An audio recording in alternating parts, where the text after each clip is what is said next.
Nishad party के राष्ट्रीय अध्यक्ष और उत्तर प्रदेश सरकार में कैबिनेट मंत्री the political godfather of fisherman Sanjay Nishad ji हमारे साथ मौजूद हैं। उनसे बात करते हैं। सर, पहलगाम में हमला हुआ, उसके बाद भारत ने बदला लिया। 9 आतंकी ठिकानों पर कार्रवाई की गई। बहुत सारे आतंकी जो है वो जमींदोज हो गए, मार दिए गए। अब रो रहे हैं पाकिस्तान वाले। मैं तो पहले भी कहा था कि बदलता भारत है और ये मोदी के द्वारा भारत इस समय और जनता की यही चाह रही और जनता की इच्छाओं के अनुरूप मोदी ने कदम उठाया। और मोदी मालूम है कि मोदी जो उजड़ता हुआ सिंदूर कभी देख नहीं सकते और इस तरीके से सिंदूर ऑपरेशन करके जो उन्होंने कदम उठाया उसकी सराहना पूरी दुनिया में हो रही। कोई दुनिया के लोग इस तरीके के आतंकवादी की घटना का समर्थन नहीं कर सकते कि परिवार को मार दिया जाए और ये कहते हुए कि मैं ये वो। तो इस तरीके से मोदी हैं तो मुमकिन है। मैं भारतीय सेना का पर गर्व करता हूँ और अपनी भारत सरकार पर भी गर्व करता हूँ।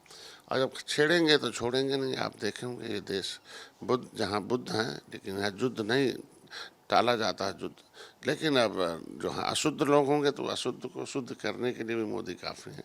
तो इसीलिए आज के दिन में जो सेना ने कदम उठाया, मोदी ने जो निर्देश दिया, उसका पूरा देश समर्थन करता है। भारतीयों पर हम लोग गर्व करते हैं कि ऐसे मोदी को चुन के लाया है। और मोदी भी हर भारतीयों के दिल के बारे में जानते हैं क्या इच्छाएँ हैं। तो भारतीयों की जो इच्छा थी उसको पूरा किया और आतंकवादियों के ठिकाने को नष्ट करके उस जड़ को ख़त्म करने की व्यवस्था की। अपने यहाँ एक फिल्म में डायलॉग है कि इतना बम मारेंगे कि इलाका धुआं धुआं हो जाएगा। पाकिस्तान धुआं धुआं हो गया इस बार। हाँ, पूरी दुनिया में अब एक है ना कि अब इस पाकिस्तान देखो, अब वहाँ तो अब त्राही त्राही होगी। वहाँ की जनता खुद ही कहेगी कि नहीं, अब यहाँ की गवर्नमेंट हटाया जाए इस तरीके का मानवीकृत करने वाले आतंकवादियों को जो सरकार संरक्षण दे।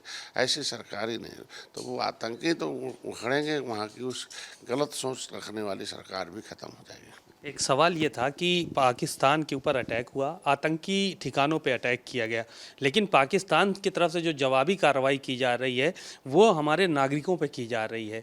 और ख़बरें आ रही हैं कई नागरिक जो है वो बॉर्डर के गाँव के वो घायल हो गए हैं, गोली का शिकार हो गए हैं।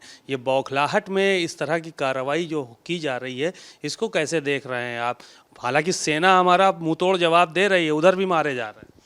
देखिए, हमारी हम भारतीय सभ्यता के हम लोग रहे हैं। हम लोग कभी चाहते नहीं कि बेगुनाह मारा जाए। लेकिन जब गुनाहगार को छोड़ेंगे तो फिर वो गुनाहगार मारेंगे लोग। और पाकिस्तान का नेचर ही यही रह गया ना कि आप आम नागरिक को परेशान किया जाए, मारा जाए।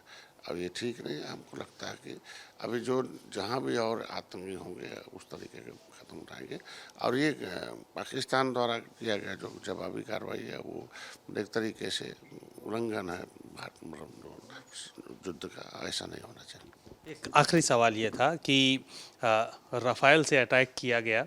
हालांकि राफ़ेल को लेकर तमाम चीज़ें जो है वो पहले देखने को मिली 2 दिन पहले विपक्ष की तरफ। वो विपक्ष ऐसे ही सोचे, ऐसे बोफोर्स तो में सौदा किया था तो सोचते कि हर जगह इसी तरह हुआ होगा, लेकिन ऐसा नहीं है। उसी सोच के कारण वो धीरे धीरे जनता उन्हें दूर कर रही है और उस पर नहीं कहा। लेकिन विपक्ष को इस बात को धन्यवाद दूंगा कि इस देश के सामरिक देश पर हुए हमले पर सभी विपक्षी लोगों ने भी साथ दिया। और जातिगत जनगणना जो देश की जनता के हितों के लिए मोदी ने कदम उठाए, ये दोनों कदमों पर विपक्ष ने जो कदम उठाए उन लोगों को मैं धन्यवाद देता हूँ। शुक्रिया बहुत बहुत। आपने संजय निषाद जी को सुना, बहुत सारी बातें कही और कहा कि पाकिस्तान आतंक का अड्डा था और वहाँ से आतंकवादियों को मिटाने के लिए मोदी जी की जो पहल है वो सराहनीय है। कैमरामैन शुभम के साथ सीमा नकवी, भारत समाचार, लखनऊ।